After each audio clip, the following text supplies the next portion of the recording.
हैं। मेरा नाम मोहिनी शर्मा है, founder and director of Mrs India INC, और मैं पूरे फ़ख्र के साथ आज मिसेस जूही व्यास, मिसेस ग्लोब, पीपल्स चॉइस 2023 के विनर को इंट्रोड्यूस कर रही हूँ। ये हमारी मिसेस इंडिया आईएनसी की फ़र्स्ट रनर अप रही है और आज ये हमारे लिए बहुत बड़ा अचीवमेंट यूएस से करके आई हैं।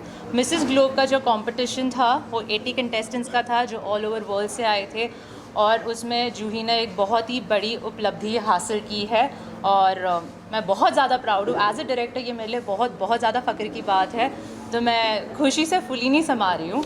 बाकी तो हाँ, फाइनली जूही इंडिया में है और अब जूही आगे बहुत सारे काम करने वाली है। महिला को इंडिया से मिला नहीं था, क्या कहना चाहेंगे? सबसे पहले उस मोमेंट के बारे में बताइए, और जब आपको ये फेलिसिटेट किया गया थोड़ा सा अगर उस बारे में बताएं, और उस मोमेंट के बारे में बताइए, क्या सोच रही थी, क्या फीलिंग थी उससे? ये मेरे लिए बहुत ही बड़ी उपलब्धि है और सबसे बड़ी जो चीज़ थी वो ये थी कि अपने देश का तिरंगा अपने हाथ में लेना। तो मैं वो पल शायद अपने ज़िंदगी भर याद रखने वाली हूँ, क्योंकि मुझे लगा नहीं था कि मैं इतनी पेट्रियाटिक हूँ, इतनी देशभक्ति की भावनाएं मुझ में होंगी। लेकिन जब मैंने पहली बार वो तिरंगा अपने हाथ में लिया, मेरी आंखों में आंसू थे और मुझे विश्वास नहीं हो रहा था कि अपने देश का एक रिस्पॉन्सिबिलिटी मैं अपने कंधों पे लेके चल रही हूँ। मेरे लिए बहुत बड़ी बात थी। जीतना नहीं जीतना, टाइटल लेके आना नहीं लेके आना, ये सब साइड की चीज़ें हैं मुझे लगता है, और शायद कुछ समय बाद ये मायने नहीं रखेंगी। पर अपने देश के लिए मैंने प्रतिनिधित्व किया और 80 देशों के साथ मैंने मुकाबला किया। मुझे लगता है कि ये मेरी ज़िंदगी का सबसे बड़ा अचीवमेंट है। फील करती है कि एक के बाद एक जो अचीवमेंट्स लेके आ रही है? मैं तो मानती हूँ कि हम ज़रिया होते हैं। शायद भारत के नसीब में ये उपलब्धियाँ लिखी थी 2023 में, और सारी उपलब्धियाँ हमें 21 साल बाद मिली हैं। तो ये 21 का जो नंबर है वो शायद भारत के लिए बहुत ज़्यादा लकी है। शुरुआत हुई थी हरनाज संधू से, उसके बाद चाहत दलाल, सरगम कौशल और फिर जूही व्यास। तो एक के बाद एक हम सिर्फ हासिल कर रहे हैं, और मैं तो बोलूँगी कि मैं ज़रिया थी, बाकी मेहनत पूरा इन लड़कियों ने लगाया है, पूरी हिम्मत से काम किया है। वो स्टेज पे मुझे नहीं खड़ा होना पड़ता है, वो 80 कंटेस्टेंट्स के साथ मुझे नहीं खड़ा होना पड़ता है। मेरे बैक स्टेज की मेहनत होती है, बैक स्टेज तक मैं खड़ी रहती हूँ, और फिर उसके बाद जो कमाल होता है वो इनका होता है। जूही जी, आपसे जानना चाहूँगा, ये तो सबने देखा कि आप टाइटल जीती, लेकिन उसके पीछे की जो मेहनत है उसके बारे में कुछ बताइए। क्या क्या तैयारियाँ की थी और प्रिपरेशन के बारे में अगर हमारी ऑडियंस को बताएं। ये मेरा तीसरा साल था तैयारी करते हुए, क्योंकि 2 साल मुझे लगे थे national competition Mrs India INC में पार्टिसिपेट करने के पहले।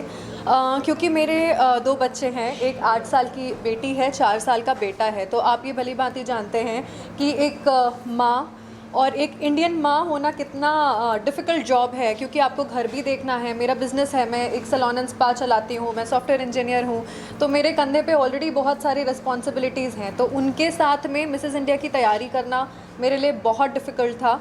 2 साल लगे। उसके बाद जीतने के बाद मुझे 1 साल का समय मिला कि मैं इस इंटरनेशनल कंपटीशन में प्रिपेयर किया मैंने उसमें जाने के लिए। जर्नी बहुत ज़्यादा डिफ़िकल्ट थी, लेकिन मुझे ऐसा लगता है कि अगर आपका लीडर बहुत स्ट्रॉन्ग होता है, लीडर ऐसा होता है जो आपको हाथ में हाथ पकड़ के चले, तो उससे आपको ताकत मिलती है। तो मुझे एक पल के लिए भी अकेलापन महसूस नहीं हुआ, क्योंकि मेरे साथ ये आयरन लेडी थी, जिसे मैं आयरन लेडी बोलती हूँ, बिकॉज़ इनके सपोर्ट के बिना मैं शायद थोड़ा भी नहीं चल पाती। जर्नी बहुत इंटिमिडेटिंग होती है जब इतने देश होते हैं, इतने लोग होते हैं।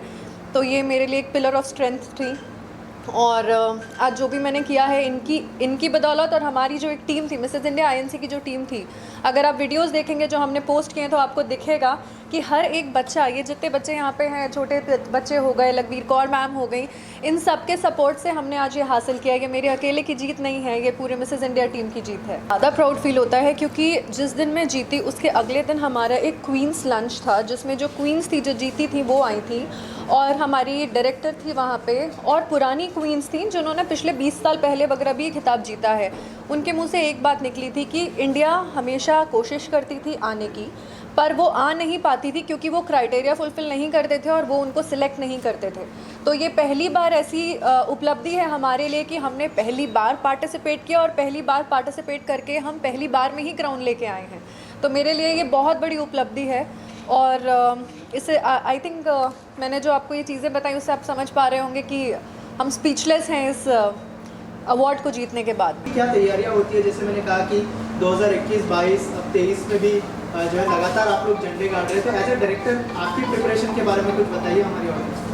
तो हमारे लिए एज अ डायरेक्टर खिलाड़ी जितना उमदा रहता है, मेहनत उतनी बढ़ जाती है।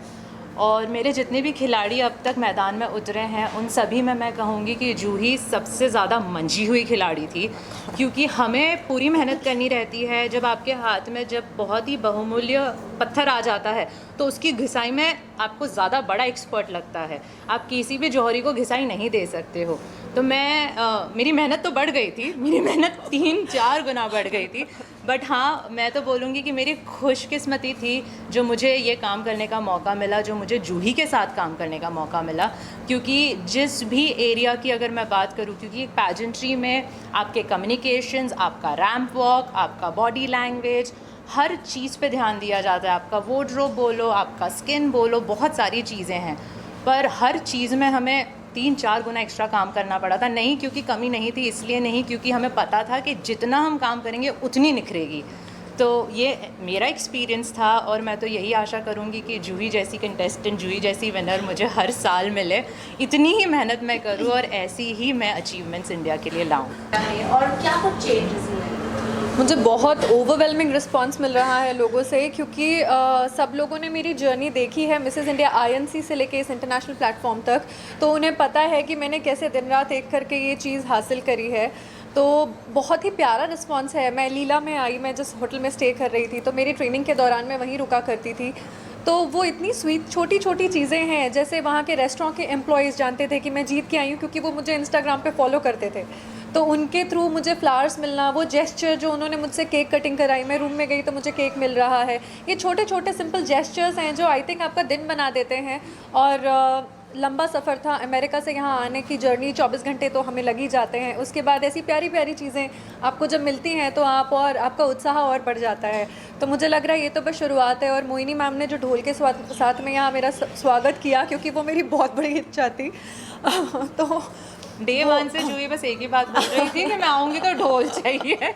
मैंने सोचा कोई हो ना हो, ढोल वाला होना चाहिए मुझे। मैं नहीं रहूँ चलेगा, ढोल वाला होना चाहिए। नहीं, आप ही के साथ नाचना था मुझे। आपके 2 बच्चे हैं, तो 2 बच्चे को संभालना, साथ ही पेजेंट में हिस्सा लेना, उसके बारे में बताइए। और फैमिली का सपोर्ट कितना इम्पोर्टेंट था? मुझे ऐसा लगता है कि हमारी भारतीय संस्कृति का एक बहुत ही महत्वपूर्ण हिस्सा है जॉइंट फैमिली का कॉन्सेप्ट। मैं एक जॉइंट फैमिली में रहती हूँ, जहाँ मेरी सास, मेरी जेठानी, जेठ और उनके 2 बच्चे साथ में रहते हैं। तो जब उन्हें पता चला कि मुझे जाना है, तो उन्होंने बस एक ही चीज़ बोली थी कि तू काम कर, हम सब संभाल लेंगे। तो आज मेरी मम्मी और मेरी जो सासू माँ हैं, वो दोनों मिलकर उन्होंने हमारे बच्चों को संभाला। एंड पूरा फैमिली का फुल सपोर्ट है। मेरे हस्बैंड मेरे साथ गए थे। एंड मुझे लगता है बिना फैमिली के सपोर्ट के ये सब चीज़ें अचीव करना पॉसिबल नहीं है। और अगर आप अचीव कर भी लो तो कहीं एक अधूरापन रह जाता है। तो मुझे ऐसा लगता है कि मैं बहुत ज़्यादा खुश नसीब हूँ कि मुझे एक ऐसी फैमिली मिली है जो हर कदम पे मेरा साथ निभाती चली गई है। एंड मेरी पूरी जर्नी को इतना लास्ट सवाल पूछा, मैं उसी पे थोड़ा एम्फसाइज़ करूँगी कि काफ़ी क्रेडिट फैमिली को डेफिनेटली जाता है। और शायद ये मैंने अब तक कभी बात नहीं बोली थी। जब भी मुझे पूछते थे कि भारत की महिलाओं के लिए क्या मैसेज है, तो मैं यहाँ वहाँ की बातें करती थी। पर इस बार मैं ये बोलूँगी कि परिवार को साथ लेकर चलना बहुत बहुत ज़्यादा इम्पॉर्टेंट है, क्योंकि जब आप परिवार के साथ रहते हो तो आपको दुनिया की कोई ताकत नहीं हरा सकती। तो जूही के पास वो अपॉर्चुनिटी थी, जूही के पास एक बहुत ही सुंदर परिवार था। मैंने परिवार का सपोर्ट देखा है, मैंने देखा है कि जूही कितनी खुश रहती थी।